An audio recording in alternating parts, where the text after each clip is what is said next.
podcast is part of the Sports Social Podcast Network. Welcome along to Muchie and Deno. Thanks for joining us and listening. Don't forget to follow us on Instagram and TikTok and Facebook. We're out there on the usual platforms, and subscribe, of course, to this podcast if possible. Andy, Robbie, it's been a while, actually. We haven't done a podcast since we had Tom Bennett on. How are you both? Very well, Johnny. You've been very busy, haven't you? You've been here, there and everywhere doing a normal day's work. So it's nice to get together again. All good, Johnny. Good to see you on the TV doing well. Yeah, and it's good to be back together, lads. It has been a while. It was a great match when we last met up. We met up before Aston Villa Wolves, which was fantastic. And then that was followed up by Liverpool Wolves, which I couldn't get to, but that was even better, the league game. And then Wolves had we'll gloss over the FA Cup match, but Wolves had a very spirited second half fight back against Brentford. It's really weird. I don't know if either of you have ever come across this before, but it's over 3 weeks until the next game now for Wolves, which at this stage of the season just seems really odd. It's absolutely crazy, Johnny, really, and Wolves have actually got into a decent run of form. So everything was looking quite good, but I just don't understand why they've had a 3-week break at this stage. Yeah, it's weird. Much. Have you ever known anything like this before? No, never. No. I don't understand why there's a 3-week break. Obviously, it's I presume an FA Cup round, so there's no Premier League games. There's the international break, I imagine. Is that right?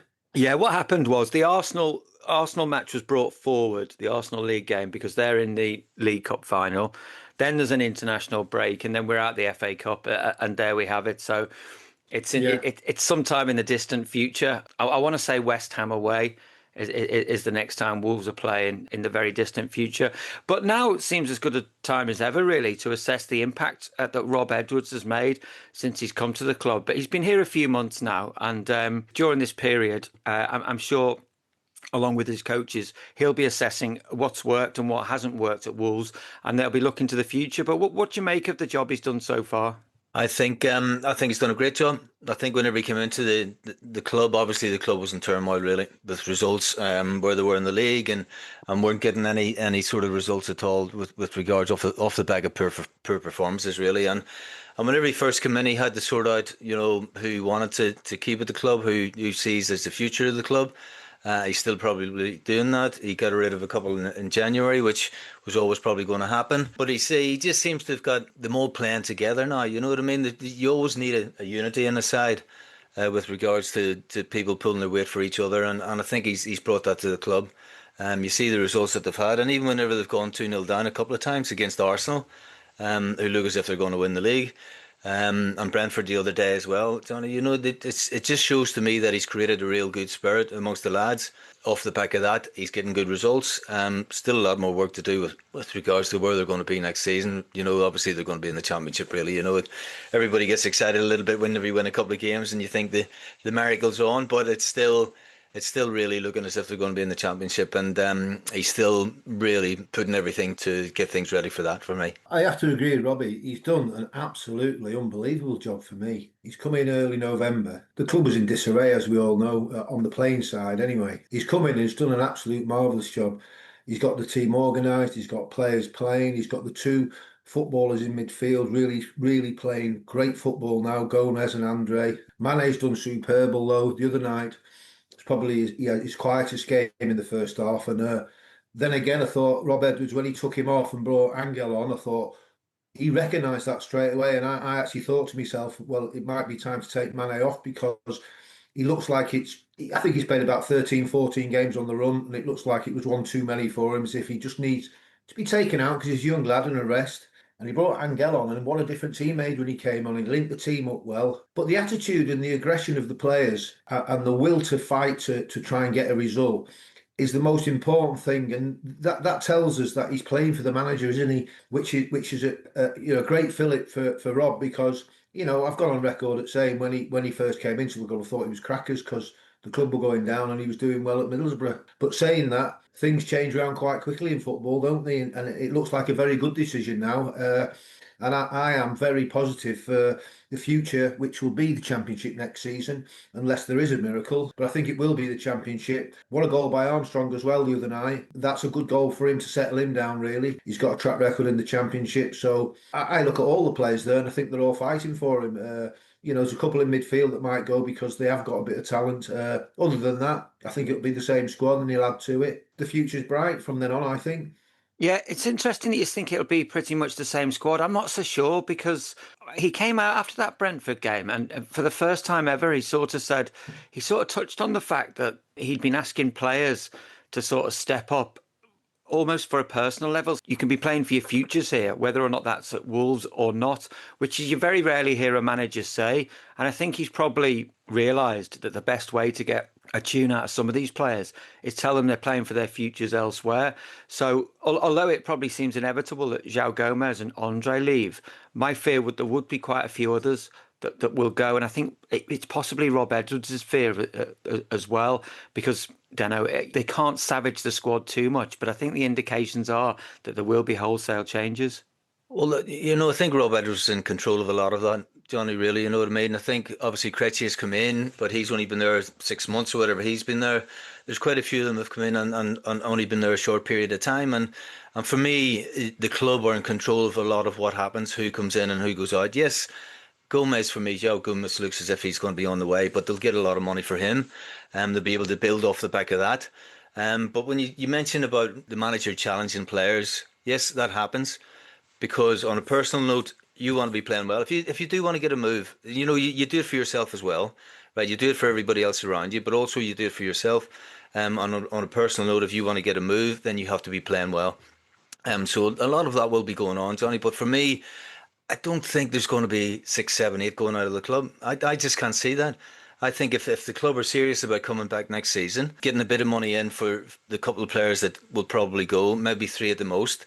Who they're going to be, I don't really know, Johnny, but for me, off the back of that, then they should be able to strengthen for next season, get a real unity in the squad and give it a real go next year, because we've said it before, the first season in the Championship is absolutely vital to everyone. And if you can hit that right and hit the ground running at the start of next season, which hopefully they will do this season, then you've got a real chance of coming back up again. But you're right, everybody's playing for their futures, but I just can't see...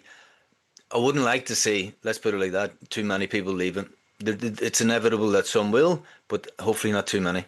Yeah, I think it's inevitable some will. I agree. I wouldn't like to see too many leaving, but the fear is that the club of late have turned over players when they've had the opportunity. Ladislav Krejci is a really interesting one. I think he's been the absolute pick of the summer recruits. He hit the ground running. He didn't need any time to bed in. He's clearly a class above the Championship. Wolves have the option to buy him now. Well, I think that they are buying him, but the worry is, does he just get bought and then flipped on? Has he got the heart and the fight for the Championship? I think he'd be a phenomenal captain in the Championship. And I think even if you look at the other end of the pitch, Tolu, when he came on, he only got 15 minutes or so against Brentford. But the thought of him in the Championship as well, I think he could cause carnage with Adam Armstrong. So it's players like that. I think we need to be pragmatic. Obviously, we'd love to have Andre and João Gomez here next season. That's just not going to happen. But I think it would send the right message out if players like Krejci and Tolu were still at the club in the summer. Muchie, what do you think? Robbie used the word vital before, and I actually agree. It's vital that we keep the squad. Listen, 1 or 2 players leave clubs anyway. Doesn't matter what club you are, but you have to keep the majority of your squad in place, because when you look back in the day, the Burnleys, the West Broms, they dismantle the teams and they struggle to get back into the Premier League. And for me, if the intentions of the club is what they said when Nathan came in, what that says is, it's quite apparent that 1 or 2 might go because they have got talent in a team that has struggled for the best part of the season. So, okay, they will go. But it's vital that we keep them all. And when you look right across the board with the team and the squad, all these lads are really working hard now and putting a lot of effort and commitment into it. And good on them, if truth be known. That's what they're there to do anyway. But Rob's rallied them round. You could say Krejci, yeah, okay. He's had a marvellous season for a team that's really struggled. But when you look at all the other players, they're all good, honest, hard-working players that have been moved on from somewhere and ended up playing at Wolves. And so these lads have to prove themselves. And it goes back to our day, I suppose, where, you got to roll your sleeves up and prove yourself and be proud to wear the shirt and all that type of stuff. So I have a big belief, as long as the club are honest with the supporters and everybody, Right, they've got to do the utmost to keep everybody at the club, because the minute you dismantle the squad going down into the Championship, it's a long way back, a long way back. Muchie's right.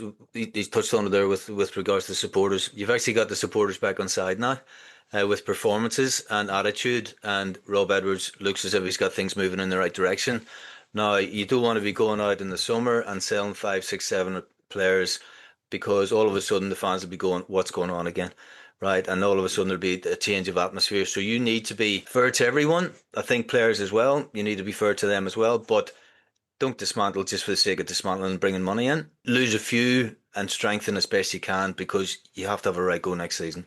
And lose a few that aren't good enough as well. You've got to recognise that some players aren't really up to speed, so, move them on. But the nucleus of your squad, you really need to keep, because if you dismantle it, it'll cause mayhem. And as you said there, Rob, the supporters, let's face it, since January onwards, Christmas has come and gone, and they're in the droves every week, and the support's been absolutely magnificent. The home game against Villa was absolutely a tremendous occasion for the supporters. Bottom of the league, beat Villa, a derby game, and the fans are absolutely delighted, because all they want to see is the club do as well as they possibly can, and they have been. And the away support has been absolutely fantastic, and it just proves what can really be achieved if the club really get that ambition to move forward and say, right, okay, we've made a few mistakes along the way. 5 or 6 years ago, we had a tremendous side, a lot of tremendous players. We took our eye off the ball a bit, but if they can get their eye back on the ball, we can enjoy in the near future some good times. I was in the away end at Brentford and it was brilliant. The atmosphere was absolutely fantastic. It was a Monday night and there wasn't a spare seat there. Several thousand in that away end making a real racket. And certainly, I know away fans and away supports, it's always different. It's always noisier, trying to look on the bright side in terms of backing the manager. But there was a lot of positivity towards Rob Edwards. I thought in a way that Brentford game was a bit of a sort of microcosm of Rob's time here at the club. When he came to the club, he lost 7 games in a row, and there were, a lot of the supporters were very sort of cynical and struggling to warm to him. And then if you look at the last 7 games, they've been absolutely fantastic. I think they've only lost once in the last 7. They've drawn with Arsenal, they've beaten Villa and Liverpool, and that first half against Brentford, a bit like when Rob first came here, it was dreadful. It was absolute shambles. They were all over the place. And they could have been 3 or 4 down. Brentford could have been out of sight. But then the second half, I thought, the changes that you touched on there, Muchie, the second half was brilliant. They got their foot on the ball. They started to play a bit. And, it was Brentford on the back foot. And if anything, it was such a shame that Tolo hit the bar with that header, because, a win would have just been fantastic. Whenever he first came in, Johnny, you mentioned about the 7 games that he lost, but he was inheriting a side that didn't know how to win. They'd gone so long without winning games of football that was in the club before Rob Edwards had actually arrived. So he had to change that around, and it took him a couple of months to actually get things back on track. And as you said the other night, poor first half, but they've seemed to have, in most games, they've been poor, well, not poor first half, but they've been quieter first half and come stronger second half. So I'm not sure what the reasoning for that all is, but it's definitely improved a hell of a lot since he's come in, and there's been massive strides going forward, really.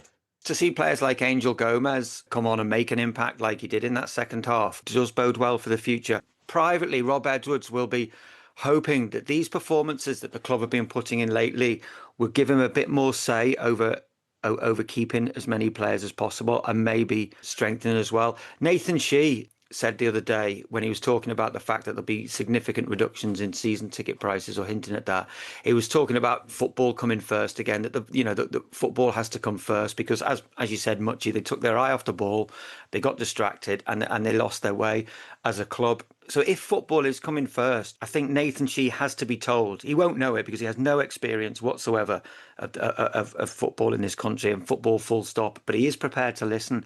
And I think he has to be told by the sporting director, Matt Jackson, and others close to him, that the best chance of getting promoted out of the Championship is the first chance. If you forget the sporting directors and anybody else that supports Rob Edwards, right, in his role as the manager of the club, the manager of the club should be the manager of the club. They lose sight of it all these when they keep bringing these people in all the time. Because I looked at Real Madrid playing Man City last night, and I looked at Guardiola on the line. I thought, he is the manager of this football club. He is the boss. Whether his personality is a bit, he can be a bit stroppy at times and all that type of stuff. But like Ferguson was at United, Graham Turner, like he was when he managed us, he was the boss, and what he said went. You know what I mean? He had to adhere to the board upstairs saying what he could and couldn't do. But it's up to Rob to go and influence the board and not go through anybody else. Go straight first hand and say, listen, this is how it is, and this is what I want. They all want to stay in work, and they don't want to upset the apple cart where people might say, oh, he gives us too much hassle, this fellow, we're going to get rid of him and all that type of stuff. But the real truth is, Rob has to go in and speak to the board, Nathan and whoever else is with them, and say, listen, this is how the club is to be run. And I'm running the club, right? And you're supporting me. If you don't want to support me, then that's going to be tough. And it sounds hard to do that, but it's not actually. It's like just influencing them, as best you possibly can. I think that is a good point. I think in some ways it's idealistic saying that, Muchie. I don't think football clubs work like that anymore. Pep obviously has sort of autonomy at Man City. And I think other clubs work in very, very different ways. I think for someone like Liam Rossini, for example, at Chelsea, certainly isn't in charge of that club. But I think that's a really interesting point. It would be interesting. And Rob, it would be interesting if Rob just goes direct. But Guardiola, right, if he was managing Chelsea tomorrow, he'd be the boss, full stop. Right. Well, he would only. I'm trying to say, he's earned his stripes, of course, right? And I was just looking at him last night I was thinking, wow, he runs that from top to bottom, right? He doesn't play players he doesn't want to because he's not happy with the performance or whatever they're doing in the training or off field or whatever it is. He doesn't favour anybody, right? He mixes and matches his team. He's very fortunate that he can bring all these top players in, but he's an elite manager and he rows the ship. And I think it should be no different. And I do agree what you're saying, that the game is different and the clubs are run a lot differently. But if I'm being really honest, I think they're doing it wrong. Because what they need to do, they have to have a manager that they trust, right? They do all these presentations, don't they, before they get the job apparently now, and all this jazz, right? Well, there's my presentation. This is what I want to do. Employ me or don't employ me. And Wolves went for Rob Edwards, ex-player, got a bit of a track record. So let's back him. Because what I've seen, right, and I'm amazed what he's done in 2.5, 3 months at the club. I am amazed. I think he's been absolutely fantastic, right? And he's got all the players working for him, which we've just talked about. I couldn't speak more highly of him. So if you've got a guy who comes in and does that, right, you've got to support him, because you just look across the road at the Albion, they've got managers going in left, right and centre. Leicester City, left, right and centre. You name it, at all these clubs, right? Because they've all got these people running the club who think they know a lot about football and they don't. They might be good at business, that's a different ball game, but the football and the way the mentality is and what's needed, you've got to simplify it all instead of trying to make it. I mean, I know the guy at Brentford, he goes on stats, doesn't he, the owners, and brings all sorts of players, and it's worked. He's sold striker after striker for lots and lots of money, right? So I don't disagree that parts of the modern game are working, but the actual boss who's the boss should be the boss and actually be in liaison with the board and the CEO, whoever it is, right, on a very regular basis. And all these other guys take the power away from them and just leave it with the manager. I would definitely agree with that. On the playing side, you have to let the manager get on with it. The manager's had them now for, 3 months now? All the players working with him on a daily basis now. The CEO and the sporting directors and all that don't see these boys on a daily basis, so he gets to know, the manager gets to know everybody personally. He knows exactly what he wants out of his side, so he should be allowed to get on with it. And you know what it's like, Muchie, whenever and Johnny, whenever Wolves have been at the top of any league, whenever they've been at the top of the championship or whatever, the place is absolutely buzzing, and if you're right what you're saying about Nathan Shee saying about the ticket's going to be, discounted, then you won't be able to get a ticket. If they're top of the league next year in the championship, you won't be able to get a ticket next season, and that's what you want. You want the buzz back again. You want people queuing up to get into the ground again and creating that atmosphere. But for me, the manager is totally in control of the playing side of things. Yes, he works their budget. Yes, he has to do certain things. But when he's working with players on a daily basis, he's the one that makes the decisions what goes out on the Saturday afternoon. Robbie, talking about the supporters and what you're just saying there, let's get it a bit more light-hearted here. Johnny, when you were at Brentford the other night, were you singing with all the fans? And I was singing lots of songs about Stuart Atwell, the referee. It was great. I thought you'd been What singing else are you singing? Can you give us a line of one of the songs? Stevie Bull's a Tata. Yeah, it was one of those ones. There was. Do you know what, lads? There was a Steve Bull song that was being sung in there. I'm trying to think what other songs they were singing. There was one about Ivan Cavallero, which was. There's usually a song about Nuno's players as well. There wasn't much Joe Dennison, was there? There wasn't. There No wasn't. chance. There wasn't an Andy Much song or Oh Robbie Robbie. No, you're right. There was none of them. But You nearly broke into a chorus there, Johnny. no, you won't get me singing. But do you know what? It was a very, very nice away day. We went a few pints on the River Thames beforehand, and then it's just a short walk to the ground, and then the away end's great, a well stocked bar. So it was fantastic, and thank God they did make that comeback, because until Adam Armstrong scored that goal, which was a brilliant goal, by the way, you were thinking this is a waste of time, and it just looked as if they'd gone back to square one. But that second half was brilliant. We played Brentford first game of the season back in the day. I remember. Brentford beat them 2-0 at Griffin Park. Do you know what I remember about that? Yeah. Do you know what I remember about that, Muchie? We used to be able to bet on ourselves to score the first goal. Did we? And I scored the first goal. It was the first goal of the season, wasn't it? It was the first game of the season, Muchie? What, and you back Bully? Tom would have scored a penalty, yeah. No, I scored the first goal. I think it was 10 to 1 or 11 to 1. I was always about 10, 11, 12 to 1. Put a tenner on myself and doubled my wage for the week. It was great. It was. Well done. I love that. I didn't know you were a gambling man.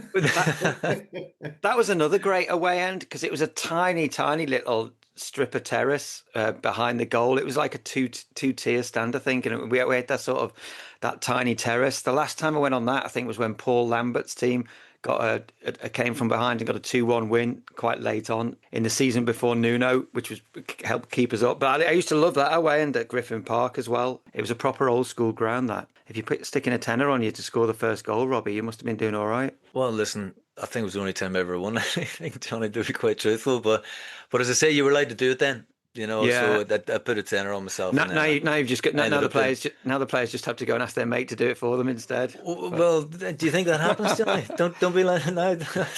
Allegedly, yeah. I heard people kicking the ball out right from kickoffs and stuff like that as well, Johnny. But yeah, allegedly that's happened. That's a long time ago. There's a Matt Le Tissier story about that, but that was a long time ago. I think everything's been cracked down upon since those days. Going back to the future. That's a film, isn't it? But anyway, this summer the club need to show the supporters that they're not just coming out with empty words. Nathan Shee, in the short time he's been here, has made the right noises, and they are going to cut ticket prices by quite a lot. But I think fans will only really trust that the club are doing the right thing and have the best interests of the club at heart when they look at what the recruitment looks like and when they look at the transfer window. I don't think the trust will be there until the start of the season and they've seen, right, are Fosun serious about trying to get this club back in the Premier League, or are they just going to continue this cycle of moving players on? It's too expensive, of course, to go and watch the games now and you're taking your family and all that. But obviously that's the way it is across the board. That's the way it's developed. But I think reducing the prices, the Wolves fans won't care a jot about that. If they keep the same prices, but we're actually showing ambition, keeping the squad they've got, adding players, looking as if they really want to have a go to get back in the Premier League as quick as they possibly can. Fantastic if they do reduce the prices, but is that just, lip service, if you know what I'm saying? We'll wait and see what happens as far as that's concerned, because what I'd rather them see is the showing real intention as soon as the season finishes, going straight into the market and start recruiting straight away. So they know what's happening, and they can get to work straight away for the start of next season. That's why last summer was so frustrating, because they made the two early sales with Cunha and Ait Nouri. They got the players out and the money in, and then they just dawdled about getting the recruits in, and they brought 6 in the end, and they spent a hell of a lot of money in the end. They spent over 100 million quid, and they just dawdled. It was just afterthoughts, Johnny, really, wasn't it? You know what I mean? There was kind of, I almost talked about it before, we need a right back now, let's go and get a right back, that type of thing. There was no planning ahead, and that's why at the start of the season, they just weren't ready even to start the season. And you found, 15 games into it, you've won maybe one game in the season, and you're virtually relegated already. But what I would like to see really is, whenever you look at the squad at the start of the next season, before the ball's kicked at the start of the next season, you want to see probably the best squad in the league. on paper, right? Obviously, you have to look at it from when the game started and then get results. But you want to look at it, and the fans need to look at it and say, well, they're having a right go here, right? So we're going to back this and we're going to support this, right? So that's for me, that's one. But also I look at it from a business point of view for Fosun as well. They don't want to be in this league, the championship, for 3, 4, 5 seasons, because all of a sudden, if the club's worth 200 million now, all of a sudden it'll be worth 100 million to them. So from a business point of view, they don't want that. So they have to back the gaffer, they have to back the club to come straight back up again, really. And that's what I want to see. Yeah, it'd be interesting as well, because next season I think there's top 8 are involved in the playoffs. So rather than just the top 6, so it's going to be fascinating. How's that going to work then, John? Well, I think the teams at the bottom. I think the teams between 8th and 3rd place. I think the teams at 8th, I don't know, for argument's sake, 8th, 7th, 6th, and 5th might play each other in a sort of prelim tournament, and then they'll bring the 3rd and 4th place team in for the playoff semi-finals, so to speak. The final's going to be at the end of July then. Well, honestly, it's a shambles, and it's just going to keep going, isn't it? Yeah, I don't think it necessarily helps clubs like Wolves, because I think if it falls on in the top 6 next season, then there's a massive problem. So I don't think having an extra 2 playoff places is of any benefit. What would be interesting is to see which other team comes down alongside Burnley. I'm not sure what will happen at Burnley in the summer, but if it's one of Spurs, Forest, West Ham and Leeds are still in there, it'll be interesting to see and look around and see what the competition is. I think of the teams currently in the Championship, Coventry, Ipswich and Middlesbrough are probably the strongest 3, and it looks like 2 of them will go up. So that'll be interesting, but that's probably for another day, really. That probably is for another day. What about the job that, in not so much the job that Rob's done, because we sort of touched on that, but the job ahead for these remaining games? Do you think they just have to really go out and just perform on a match by match basis until they're mathematically relegated? As long as they are producing what they produce in commitment. Ability is one thing, commitment's another thing. And they all make mistakes, like we all did. As long as the players are showing the attitude that the Wolves fans want to see, that's all you really want, because that will lend into bringing better players in, people who know that the club are going in the right way, and things will really improve. So when you look what Rob's doing at the moment, I believe strongly it's a case of backing the manager for as long as it takes, but back him in the right manner. But also, Johnny, I think it's momentum as well, isn't it? You want to go into the start of next season with momentum off the back of some good results at the end of this one. I think last season they lost quite a few games at the end of it, and then they come into the new season this year, and all of a sudden they're losing games again. So if you can keep the momentum going that you've created over this last 7 or 8 games, keep that going to the end of the season. The fans are behind you still, supporting the manager, supporting the players that are staying, and hopefully strengthening the squad along the way as well. So really, he wants to keep the performances going at a level that he's getting out of the lads at this moment in time. No, I think that's a fair way of summing it up. I don't think we can record a football podcast this week without being under contractual obligation to talk about the Chelsea huddle. I was at the Chelsea-Newcastle game on Saturday night, and it was one of the stranger things I saw. What did you make of it? I still don't know what to make of it, Johnny. First of all, I'd like to know who actually instigated the huddle in the centre circle around the ball, because it's the players thing. The players did. The players have. Well, was there a reason why they've done it, or what's the score with it? Because why the centre circle? Why around the ball? Why around the referee whenever he's ended up in the middle of it? I just looked at it and thought it was one of the most embarrassing things I've ever seen on a football pitch. I really did. Liam Rossini came out afterwards and said, obviously, that it was the players' idea and they wanted to respect the ball, which I assume is some sort of pseudo management nonsense for not giving the ball away when they got on the ball, which they did a lot and lost 1-0 to Newcastle. But it's one of those situations where I think everyone came out of that badly. The players looked like clowns. The referee standing his ground, he looked like it. He looked daft. He should have just moved out the way and just let them get on with it. And it's stupid. I don't think we'll ever see that again much. I think Liam Rossini has come out and said that's the end of that centre circle nonsense. But saying that, they can say what they want to say. But if I'm honest, I don't think Liam Rossini is telling the truth. I think he's instigated it in previous games, and they ended up on the halfway line doing it, and the referee standing in the middle. like a right clown, isn't he? That's the real truth. And he kept looking at the camera as if to say, I'm as important as everybody else here. You know what I mean? He's refereeing the game, and I'm thinking, really? Since they started doing the huddle and all the stuff, right, the results have got worse, because at the very start, right, when he was talking about organising the team and doing whatever he was doing, they were playing quite well and getting a lot of good results. And since he started that circle, the huddle, call it what you want, they've been losing games. So no wonder he's saying he's not letting the players do it anymore. I know. Do you think when the players get into the huddle before the game, much when the manager isn't there, do you think they're turn around and saying, "Listen, don't listen to what he's saying. Just we'll do our own thing." No, Do you think that's what's going on? No, Have you ever been involved in a huddle, Muchy? Because I've never been involved. No, it wasn't in our time, was it? Been involved with a cuddle, but not a huddle.